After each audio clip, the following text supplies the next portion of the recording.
First class? With that sweatshirt? Sure you are, sweetheart.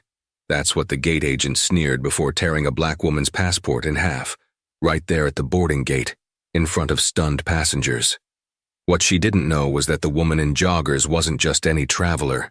She was a federal investigator with the power to ground planes and launch nationwide audits. What began as petty racism spiraled into a career-ending disaster, federal charges, and one of the biggest scandals in airline history. This is the story of how one arrogant moment triggered a storm no one saw coming. Ebony Reed felt the familiar bone-deep weariness that only came after a successful, high-stakes operation. For the last 10 days, she had been living out of a sterile hotel room in Miami, leading a complex undercover audit of airport security protocols. The project, codenamed Operation Safe Skis, was her brainchild, designed to stress-test the nation's aviation security from the inside out. It was grueling, thankless work that involved meticulous observation, feigned ignorance, and endless reports filed in the dead of night. Now, all that stood between her and her own bed in Washington, D.C. was a 2-hour flight. She had intentionally dressed down for the journey home: simple gray joggers, a well-worn Howard University sweatshirt, and sneakers. Her hair was pulled back into a neat, tight bun. After a week of playing different roles, the flustered tourist, the demanding business traveler, the nervous first-time flyer, she just wanted to be invisible. Her first-class ticket, a small but necessary perk after the intensity of the assignment, was her quiet reward. It promised a wider seat, a modicum of peace, and the mental space to decompress. Hartsfield-Jackson Atlanta International Airport was, as always, a symphony of controlled chaos. The low rumble of rolling suitcases, the distant chime of boarding announcements, and the murmur of 1,000 different conversations blended into a unique hum. Ebony navigated the river of humanity with the practiced ease of a seasoned traveler, her backpack slung over one shoulder, containing nothing but a laptop, a novel, and a thick file of preliminary findings that would soon rock the aviation world.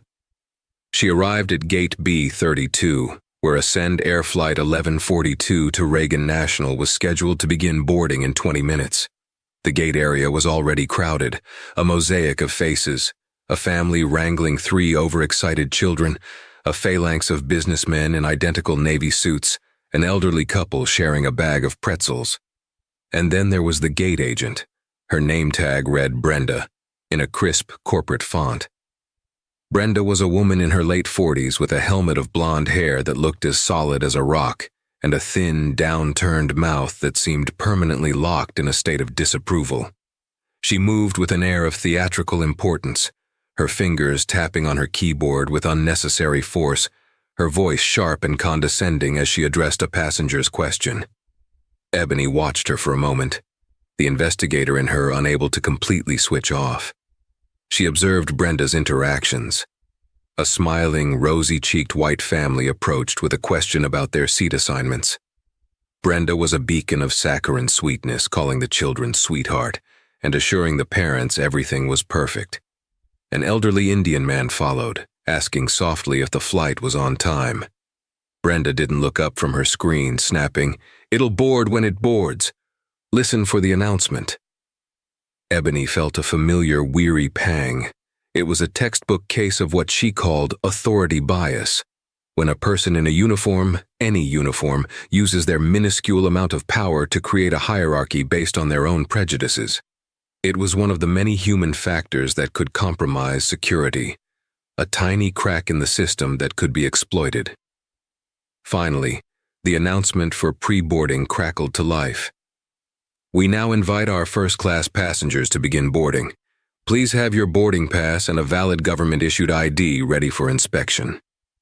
Ebony joined the short line. When it was her turn, she stepped forward and placed her phone, displaying the digital boarding pass on the scanner. She then held out her United States passport. Brenda glanced at the boarding pass, then at Ebony, then at the passport. Her eyes, cold and assessing, traveled from Ebony's simple sweatshirt down to her sneakers and back up to her face. The fake smile she'd given the family moments before had vanished, replaced by a flat, challenging stare. A passport? For a domestic flight? Brenda asked, her tone dripping with suspicion. It's my primary form of government ID. It's valid. Ebony replied, her voice even and calm. She had used it all week without issue. It was standard practice. Brenda took the dark blue booklet, her fingers flipping through it with a dismissive air. She held it up to the light, angled it, and then squinted at the photo. This picture doesn't look much like you. Ebony stood still. The photo was 5 years old, but it was unmistakably her. My face has changed less than you'd think, she said, still keeping her tone light. Brenda let out a short, derisive laugh. Funny, you look younger here, happier. She tapped a manicured nail on the data page. Ebony Reed, doctor of what, philosophy? Let me guess, art history. The microaggressions were piling up, each one a tiny paper cut. Ebony recognized the pattern instantly. It was a script she had seen play out countless times, not just in her work but in her life. The questioning of her credentials, the insinuation of dishonesty, the challenge to her very presence in a space where Brenda felt she didn't belong. My doctorate is in aeronautical engineering, Ebony stated, her voice losing its lightness and taking on a professional clarity. Is there a problem with the document, or may I board the plane? The directness of the question seemed to provoke Brenda. Her lips tightened into a razor-thin line. There's a problem with me believing this is a legitimate document, she said, her voice dropping to a conspiratorial whisper, yet loud enough for the people behind Ebony to hear. First class, a brand new passport. It just doesn't add up. The passport wasn't new. The cover was pristine because Ebony treated her federal documents with the respect they deserved. The accusation hung in the air, thick and ugly. The people in line behind her began to shift uncomfortably. I can assure you, it's legitimate, Ebony said, her patience wearing thin. It was issued by the U.S. Department of State. You can verify its authenticity using your system. I'd like to get to my seat. Brenda leaned forward, a cruel smirk playing on her lips. Or maybe you bought it. People like you can be very resourceful. I've seen it all. Fake IDs, fake credit cards. She looked Ebony up and down again. Fake everything. Ebony's blood ran cold. The insult was no longer veiled. It was a direct racist assault, delivered under the fluorescent lights of a public airport, under the guise of corporate authority. She knew she had to de-escalate, to follow the protocols she herself had written for handling uncooperative personnel. But she was also human, and the exhaustion of her week, coupled with the sheer audacity of the attack, was beginning to fray her composure. Ma'am, Ebony said, her voice now hard as steel. You are making serious, unfounded accusations. Scan the document, verify it, or call your supervisor, but you will not stand here and slander me. Brenda seemed to relish the confrontation. It was exactly what she wanted. She held the passport up between her thumb and forefinger, like it was a contaminated object. Oh, I'll do more than that, she hissed, her eyes gleaming with a strange, vindictive fire. I'm going to resolve this situation right now. And with a sudden, sharp twist of her wrists, she ripped the passport in two. The sound was shockingly loud in the relative quiet of the boarding area. A soft, tearing sound that seemed to suck all the air out of the space around them. The two halves of the blue booklet, with Ebony's pristine photo and national seal now severed, fluttered from Brenda's fingers and landed on the counter with a quiet finality. For a moment, there was absolute silence. The passengers in line stared, mouths agape. Brenda stood with her chest puffed out, a triumphant look on her face, as if she had just vanquished a great evil. Ebony looked down at the two pieces of her passport. The document that had taken her across the world, the symbol of her citizenship, the proof of her identity, lay in ruins. And in that moment, the weary traveler, the invisible woman in sweats, ceased to exist. In her place, Ebony Reed, the federal investigator, the architect of Operation Safe Skis, took over. The exhaustion vanished, replaced by a surge of ice-cold, crystalline focus. Brenda had no idea what she had just done. She thought she had won a small, petty battle against a person she deemed unworthy. She couldn't have been more wrong. She had just started a war. The silence that followed the ripping of the passport was profound. It was a vacuum, a void where the normal hum of the airport had been. Every eye at gate B32 was now locked on the scene at the boarding counter. The businessmen had stopped their hushed conversations. The kids in the family group were frozen, their boisterous energy instantly extinguished.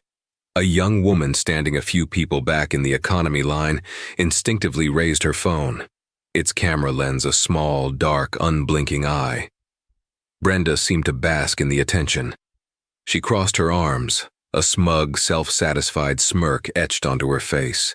She had made her point. She had, in her mind, exposed a fraud and protected the integrity of her airline. She was the hero of her own small, ugly story. Ebony did not look at Brenda. She didn't shout. She didn't cry. Her gaze was fixed on the two halves of her passport lying on the worn Lebanese countertop. The crisp edges of the tear were a visceral wound.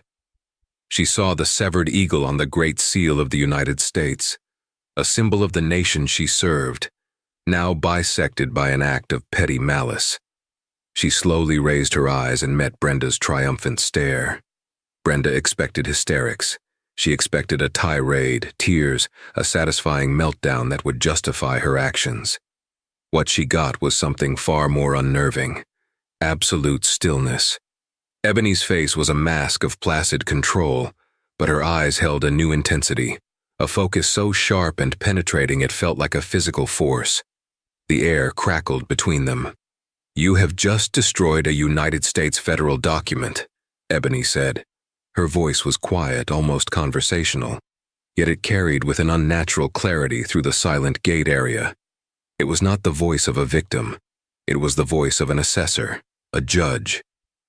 "That is a federal offense, Title 18, Section 1543 of the U.S. Code, mutilation or alteration of a passport. It carries a penalty of up to 25 years in prison." Brenda's smirk faltered for the first time. A flicker of uncertainty crossed her face. She had been expecting accusations of racism, not citations of federal law. "It was a fake," she stammered, her bravado starting to sound hollow. "I was within my rights as an agent of this airline to—" "You were not." Ebony cut her off, her voice still level but now edged with an authority that was impossible to ignore. "You had a procedure you have been trained on, I assume. You are to use the document scanner and the UV light system to verify its features. If you still have doubts, you are to contact a supervisor and airport security. At no point does that procedure involve you, a private citizen employed by a corporation, unilaterally deciding to destroy federal property. You did not follow procedure. Why?" The question hung in the air. It wasn't an angry outburst, it was an interrogative. The young woman with the phone took a subtle step closer. I used my discretion," Brenda said, her voice gaining a desperate defensive edge. "The safety and security of this flight is my responsibility.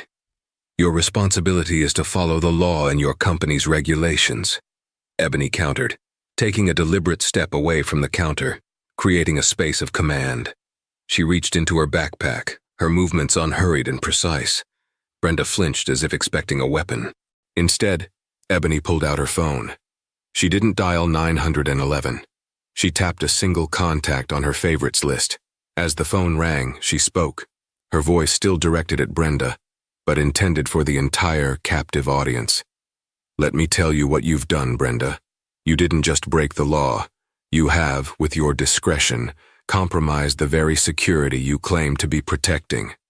An individual who demonstrates such poor judgment, who allows personal bias to dictate their actions, and who is willing to escalate a situation so recklessly, is not a guardian of safety. They are a liability, a massive, gaping liability." The phone clicked on the other end. Ebony's demeanor shifted again. The hard edge in her voice softened, replaced by a tone of brisk professional urgency. "Director Evans, this is Reed. Apologies for the direct call. I'm at Hartsfield-Jackson, Gate B32. I'm invoking a code black on Operation Safe Skis. I have an active security breach and willful destruction of federal property by an agent of Ascend Air. I need TSA OIG and the FBI's airport liaison team on site immediately. And get me a direct line to the legal department at Ascendair's corporate headquarters.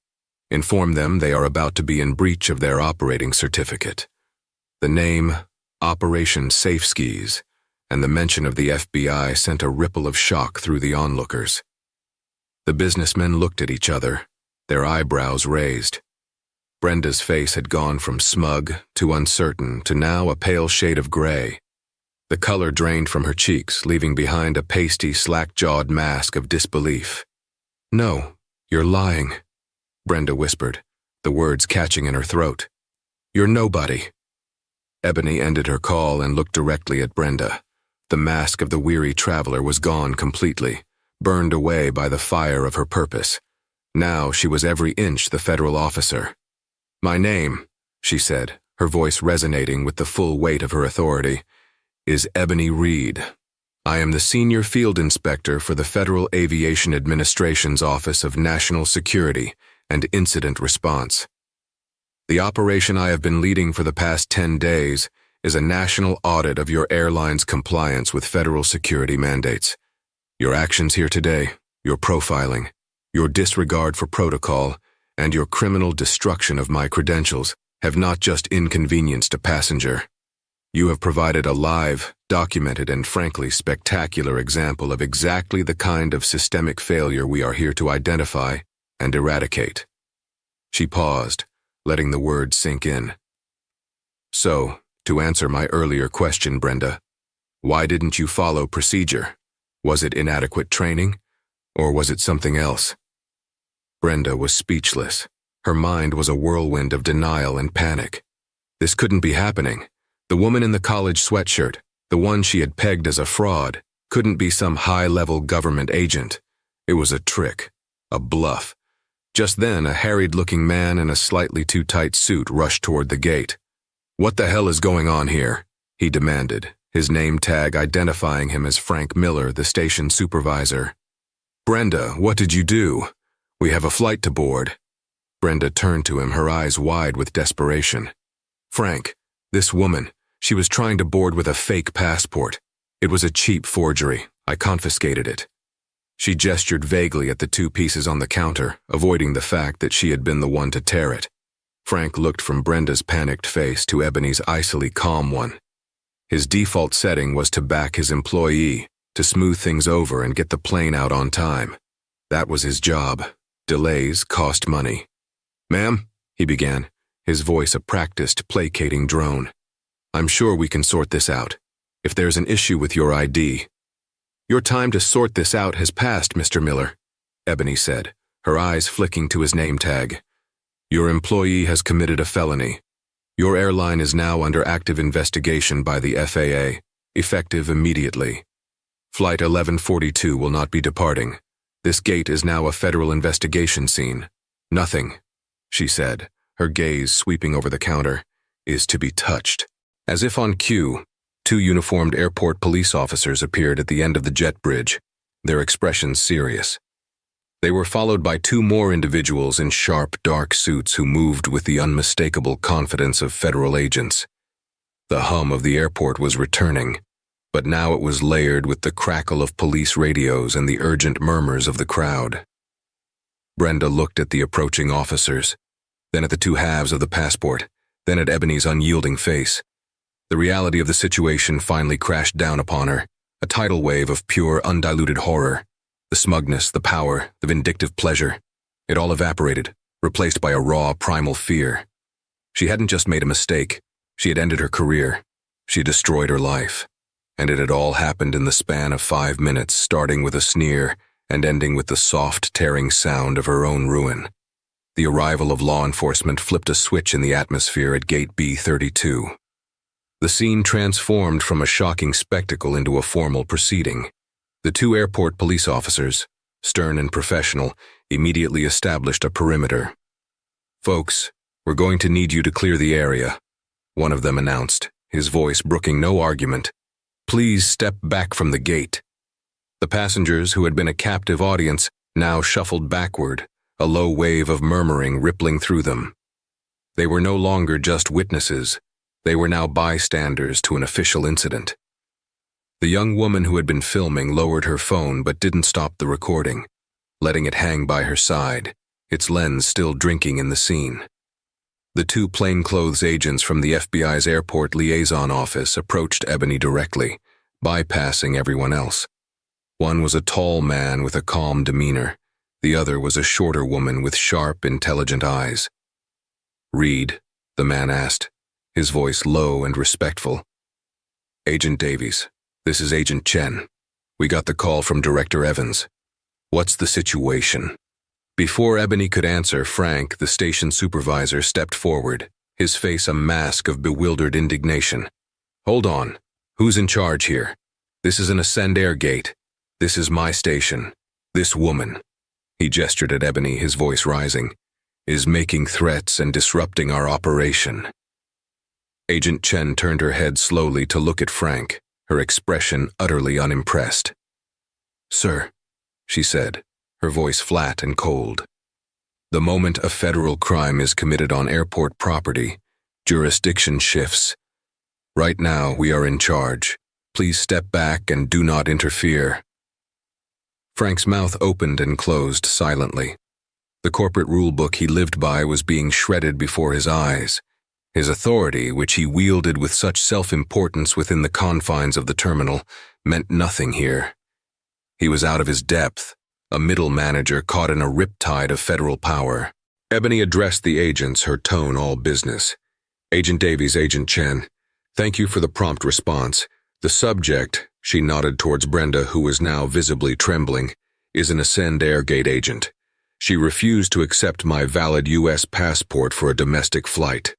After a series of unprofessional and biased comments, she proceeded to deliberately destroy the document." She pointed to the two halves of the passport on the counter. "That is the evidence. I need it collected and preserved. The subject's name is Brenda, surname unknown at this time. The station supervisor is Frank Miller."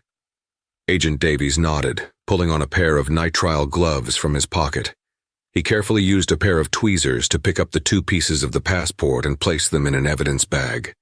The simple procedural act seemed to seal Brenda's fate more than anything else had. It was no longer an argument. It was evidence in a federal case. "The gate's security cameras will have captured the entire interaction," Ebony continued, her mind working like a finely tuned machine, cataloging every necessary step.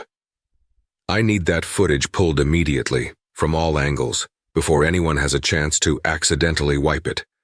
I also want this gate's employee logs for the last 48 hours and the airline's official protocol for verifying passenger identification." "Consider it done," Agent Chen said, already speaking quietly into a wrist-mounted communication device, relaying the instructions. Brenda watched all this unfold as if in a nightmare. The world had tilted on its axis. The woman she had dismissed and humiliated was now directing federal agents with an air of absolute command.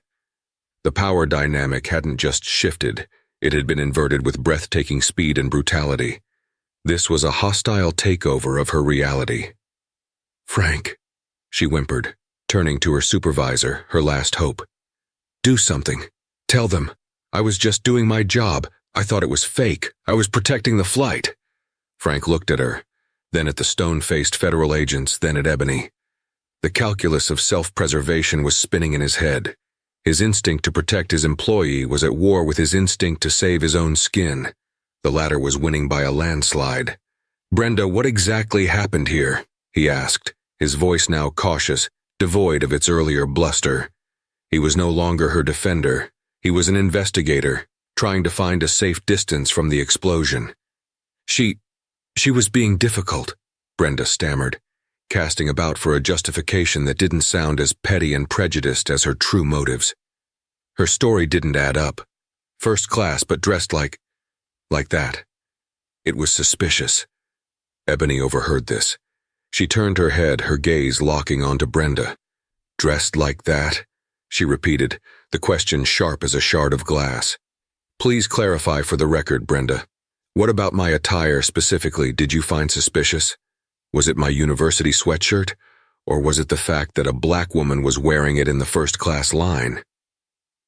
The question was a precision strike, laying the ugly truth of the matter bare for everyone to see. Brenda paled even further. "No, it wasn't that. I'm not—" "I wouldn't—" "You wouldn't what?" Ebony pressed, relentless. "You wouldn't judge a passenger based on their race. Your actions and your own words suggest otherwise, and I suspect your employment history will corroborate that." She turned to Agent Chen. "Add a request for the subject's complaint history from Ascend Air HR. I want to see every formal and informal complaint ever filed against her." A small, strangled gasp escaped Brenda's lips. She thought of Mrs. Garcia from last Christmas, whose son had filed a complaint after Brenda refused to let her board with her walker until every other passenger was on the plane. She thought of the young Muslim man she had insisted on having randomly selected for extra screening 3 times in a row. She thought of the countless eye rolls, sighs, and dismissive comments she had made to people who didn't look like her or sound like her. Frank had always buried the complaints, smoothed them over, told her to be more careful. He had enabled her. Now all those little acts of malice were about to be exhumed and put on display under the harsh light of a federal investigation. The pilot of Flight 1142, Captain Hayes, a distinguished-looking man with silver hair, had made his way up the jet bridge to see what was causing the delay. He took in the scene, the police, the feds, his ashen-faced gate agent, and approached Frank. "Frank, what in God's name is happening? We've got a full plane waiting to go." "Flight's been grounded, Captain," Agent Davies stated flatly. "This is an active crime scene." Captain Hayes stared at him. "A crime scene? Over what?" Ebony answered. "Your gate agent assaulted a federal officer in the performance of her duties. It was a slight reframing, assaulting an officer by destroying her credentials, but it was technically true and carried the weight she intended." The captain's eyes widened. He looked at Brenda with a new, horrified understanding. The entire flight crew's fate was tied to the airline's performance. An incident like this, a federal investigation launched on the spot, was catastrophic. It would mean audits, interviews, and a black mark on everyone involved. "My apologies, ma'am," he said, addressing Ebony directly and respectfully. "On behalf of the crew, I can assure you this is not the standard of service we aspire to." Ebony nodded, accepting the politic statement. "Your professionalism is noted, Captain, but the standard of service is no longer the primary issue. We have now moved on to matters of federal compliance and criminal conduct." She turned back to Brenda, who looked like she was about to collapse. The fight was gone, the bravado a distant memory.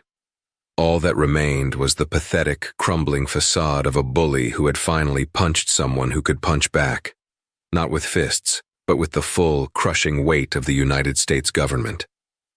"Brenda," Ebony said, her voice dropping back to that eerily calm, almost gentle tone, "you will be escorted to a secure interview room. You have the right to remain silent. I strongly advise you to use it until you have legal counsel. You are going to need it." The words hung in the air, a final, devastating verdict. The script had been flipped, the roles reversed. Brenda, the queen of Gate B-32, was no longer in control. She was a subject, a defendant, a case file, and Ebony Reed, the woman in the gray joggers, was the one holding the pen. The transition from public gate area to sterile interview room was swift and disorienting for Brenda. One moment she was surrounded by the familiar sights and sounds of her workplace. The next, she was sitting on a hard plastic chair in a windowless beige room. The only furniture was a metal table, bolted to the floor, and 3 chairs. Agent Chen sat opposite her, a folder and a pen her only props. Agent Davies stood silently by the door. The air was thick with the scent of institutional cleaning supplies and stale regret. Brenda's mind was a frantic scramble. This had to be a misunderstanding, a colossal overreaction. She was a good employee, 22 years with Ascend Air, from baggage handler to the coveted position of lead gate agent. She had seniority. She had Frank's protection. This couldn't be happening. "I want to call my husband," she said, her voice thin and reedy. "And I want to talk to Frank." "You will have an opportunity to make a phone call," Agent Chen replied, her tone neutral. She clicked her pen. Mr. Miller is currently in another room, giving his own statement. For now, I just have a few preliminary questions. She opened the folder.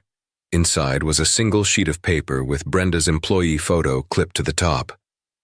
Full name for the record. Is Brenda S. Kowalski? Yes, Brenda whispered. And you have been the lead gate agent at this station for 7 years? Yes. Agent Chen made a small check mark on her paper. Miss Kowalski, in your 2 decades with Ascend Air, how many times have you received training on the Passenger Identification and Verification Protocol, also known as PIV? I don't know the exact number every year. We have refreshers. And what does that protocol instruct you to do if you suspect a passenger's identification is fraudulent? Brenda's throat felt dry. We are supposed to use the verification equipment, the UV light, and if doubts remain, we call a supervisor or airport security. And did you use the verification equipment on Reed's passport? No, Brenda admitted. The equipment was right there, built into her counter. It would have taken 5 seconds. And why not? Because I just had a feeling. It looked off. The way she was dressed, her attitude, it was all wrong. I was being proactive about security. Agent Chen's face remained impassive, but her eyes were sharp. So you substituted a federally mandated security protocol with a feeling? A feeling based on what you described to your supervisor as this passenger being dressed like that? It wasn't just that.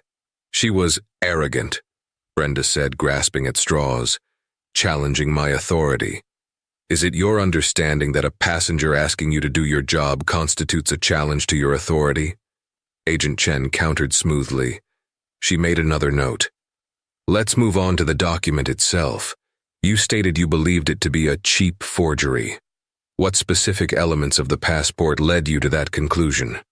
Was the microprinting on the data page flawed? Was the holographic image of the eagle incorrect? Did the binding fail to meet federal standards? Brenda stared at her blankly. She didn't know about any of that. She had glanced at the photo and the name and made a judgment. She had never, in 22 years, actually studied the security features of a passport. She didn't need to. She just knew. It just looked fake, she mumbled, the weakness of her own excuse echoing in the small room. So, to be clear, Agent Chen summarized, her voice cutting through the fog of Brenda's panic. With no technical basis, you ignored your training, profiled a passenger based on her appearance and race, and then when questioned, you committed a felony by destroying the very document you were tasked to inspect. Is that an accurate summary of events? The words laid out so plainly were devastating. Brenda felt a wave of nausea. I want a lawyer, she whispered. A wise decision, Agent Chen said, closing the folder. She stood up. You'll be formally processed by airport police. The U.S. Attorney's Office will be in touch regarding the federal charges. As Agent Davies escorted a stunned and sobbing Brenda from the room, Ebony was in the station supervisor's office with Frank Miller. It was a cluttered, messy space, decorated with dusty awards for on-time departures and photos of Frank shaking hands with various airline executives. Ebony sat in his chair behind his desk, while he perched nervously on the edge of a visitor's chair. The power reversal was absolute. Agent Davies had brought her the initial printouts she'd requested. The first was the gate's security footage synced to an iPad. The second was a thin file, Brenda Kowalski's complaint history. Mr. Miller, Ebony began, her voice calm and measured. I've been reviewing your employee's file. In the last 5 years alone, there have been 14 formal complaints lodged against Miss Kowalski. 9 of them were from passengers of color, 4 from passengers with disabilities, and 1 from a passenger who appeared to be of Middle Eastern descent. Frank shifted uncomfortably. We get complaints all the time. It's the nature of customer service. People get upset when they miss flights. Oh, I'm not talking about missed flights, Ebony said, her eyes narrowing. I'm talking about a complaint from a Mr. David Chen, who stated that Miss Kowalski loudly asked if he spoke English when he presented a valid New York driver's license. I'm talking about a complaint from a Aisha Sharma, who alleges Miss Kowalski lost her seat assignment for her and her 2 children after she requested a child's meal. I'm talking about a complaint from a retired Army sergeant, a double amputee, who claims Miss Kowalski told him he was holding up the line and should have requested wheelchair assistance, even though he was perfectly capable of walking with his prosthetics. She pushed the file across the desk. And on every single one of these, Mr. Miller, I see your signature. Action taken, counseled employee. Action taken, verbal warning. Action taken, case closed. Tell me, what did this counseling entail? Frank began to sweat profusely. I spoke with Brenda. I told her she needed to be more careful with her words, that she had to treat everyone with respect. And yet the pattern continued. It escalated, Ebony stated. It went from verbal insults to deliberate obstruction, and today it culminated in a criminal act.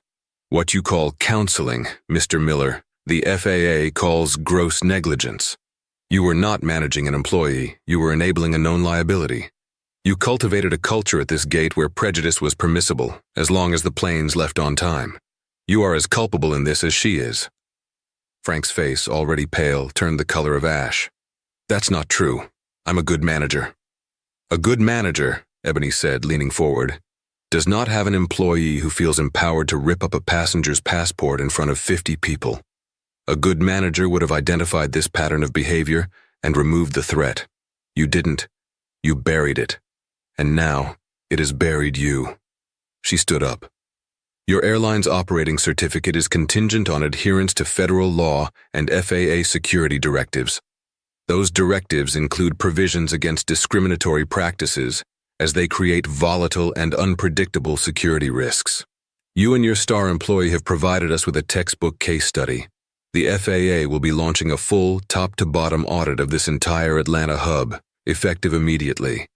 Every log, every employee file, every procedure will be scrutinized. We're going to put your operation under a microscope, Mr. Miller, and I suspect we're going to find a lot more than just one rogue gate agent. Frank stared at her, his world collapsing in on him. The awards on his wall seemed to mock him. His career, built on a foundation of cutting corners and looking the other way, was about to be systematically dismantled. Ebony walked to the door, pausing with her hand on the knob. She turned back to him. Oh, and Mr. Miller, I've watched the security footage, the part where your employee calls me arrogant for asking her to do her job. You can expect a subpoena to testify about that under oath. I'd start thinking very carefully about what your definition of counseling really means. She walked out, leaving him alone in the cluttered office, the silence broken only by the frantic, panicked thumping of his own heart. The unraveling had begun, and it was going to be faster and more painful than he could ever have imagined. Ebony Reed's promise of putting the Ascend Air Atlanta hub under a microscope was not a threat. It was a statement of fact. Within hours, what began with a torn passport at Gate B32 metastasized into a full-scale federal audit. The FAA, moving with the kind of bureaucratic speed reserved for genuine emergencies, descended on Hartsfield-Jackson. They weren't the usual clipboard and checklist auditors. This was the National Security and Incident Response Team, the sharp end of the spear. Ebony established a command center in a corporate conference room commandeered from Ascend Air. The room quickly filled with laptops, secure servers, and a team of investigators hand-picked for their ruthlessness in sniffing out non-compliance. They were forensic accountants, ex-NTSB investigators, and data security analysts. They were the people airlines had nightmares about. The investigation radiated outward from Brenda Kowalski. Her work computer was imaged, her email server seized. They found a trove of emails between her and Frank Miller, a sordid history of complaints met with winking reassurances. "Don't worry about the Chen guy, I handled it," one of Frank's emails read. "Just try to keep it less obvious next time, lol." The LOL was a nail in his coffin, but Brenda was just the loose thread. As Ebony's team pulled on it, the entire tapestry of the Atlanta station began to unravel. The audit of employee files, which Frank had so ineptly guarded, revealed that Brenda's case wasn't an anomaly. It was just the most egregious example. They found other employees with disturbing patterns. a baggage handling supervisor who consistently lost the luggage of passengers with African or Middle Eastern sounding names, a ticketing agent who had a statistically impossible record of assigning minority families to middle seats, even on empty flights. These were all small acts of degradation, paper cuts of prejudice that had been ignored or dismissed by management, focused solely on metrics like on-time departure rates. "This isn't a bad apple problem, it's an orchard problem," Ebony stated during a briefing with her team 2 days into the audit. She stood before a whiteboard covered in diagrams and flowcharts connecting names and incidents. "The culture here, fostered by Miller and his predecessors, is one of willful blindness. Compliance is seen as a suggestion, not a mandate. The priority is profit and speed. Everything else, including security and basic human dignity, is secondary." The most damning discovery came from the maintenance logs. An analyst, cross-referencing parts inventory with flight records, found discrepancies. Small ones at first, but the pattern was undeniable. Ascend Air's Atlanta station was cutting corners. They were extending the service life of non-critical parts beyond the manufacturer's recommendations. They were pencil-whipping inspections, signing off on checks that were never actually performed. They uncovered the case of Flight 819 from 3 months prior, a flight to Seattle that had to make an emergency landing in Denver due to a cabin pressure sensor failure. The official report, signed by Frank Miller, blamed an unforeseeable parts malfunction. The FAA audit found the truth. The sensor that failed was on its 3rd life extension, 2 past the legal limit. The inspection report for its last check was signed by a mechanic who was, according to payroll records, on vacation in the Bahamas on the day of the alleged inspection.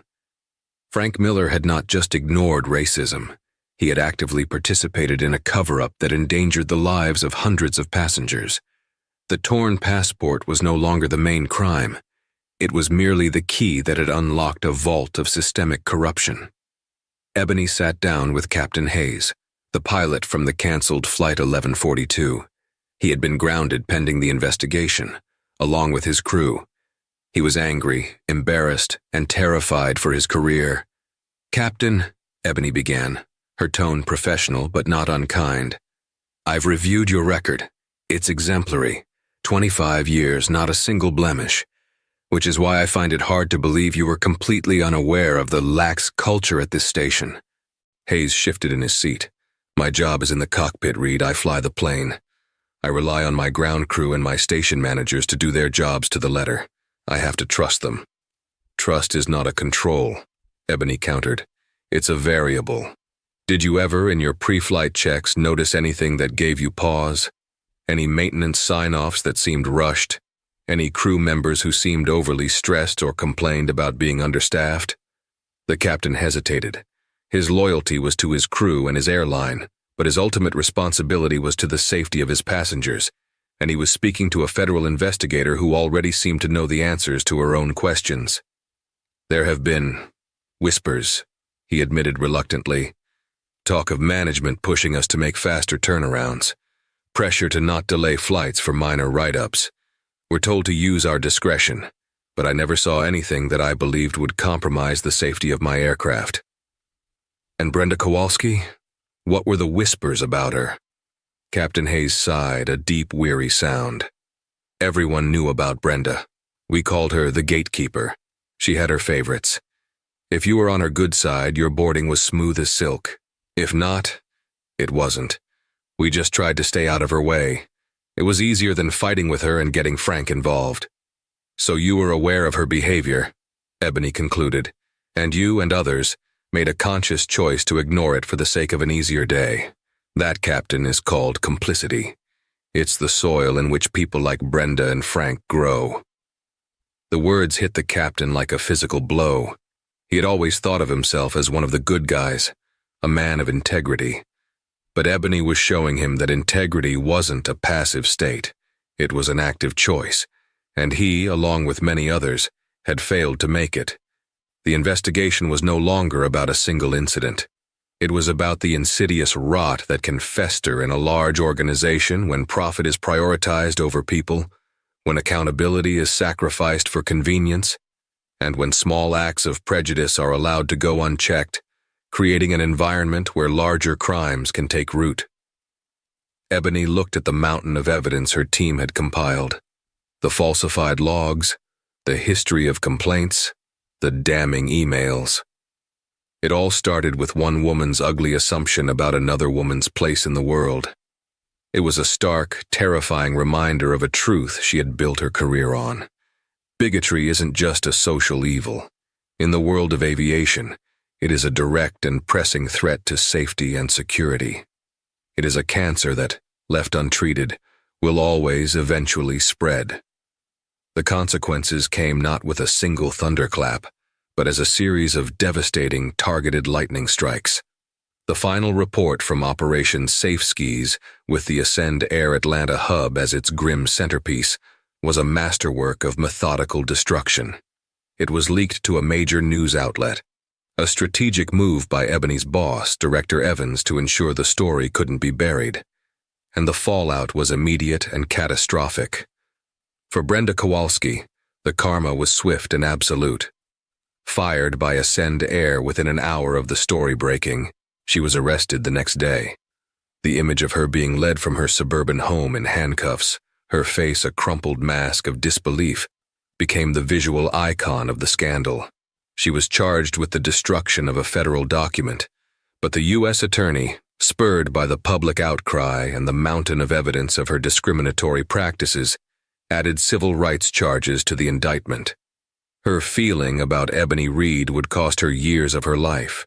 Her legal defense crumbled when Frank Miller, in a desperate bid for leniency, agreed to testify against her, detailing his years of counseling that were nothing more than a conspiratorial pat on the back.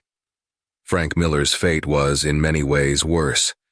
He was also fired and faced federal charges not just for his role in the passport incident, but for the far more serious crime of falsifying safety records. The FAA made an example of him. They didn't just want him to lose his job, they wanted to ensure he could never work in the aviation industry again, in any capacity. His name became a byword for managerial negligence. Facing decades in prison for endangering hundreds of lives with his pencil-whipped inspections, he took a plea bargain, receiving a multi-year sentence in federal prison. The man who lived by the corporate ladder died by it, his fall as spectacular as it was deserved. But the true karma was reserved for Ascend Air. The FAA hit them with one of the largest fines in the agency's history, a figure with so many zeros it made Wall Street analysts gasp. The fine wasn't just punitive, it was prescriptive. A significant portion of the money was earmarked for a complete top-to-bottom overhaul of their training, compliance, and hiring practices, all to be monitored by a court-appointed federal overseer for a period of 5 years. Ebony Reed herself helped write the terms of the settlement. The airline stock plummeted, passengers boycotted, the PR nightmare was relentless.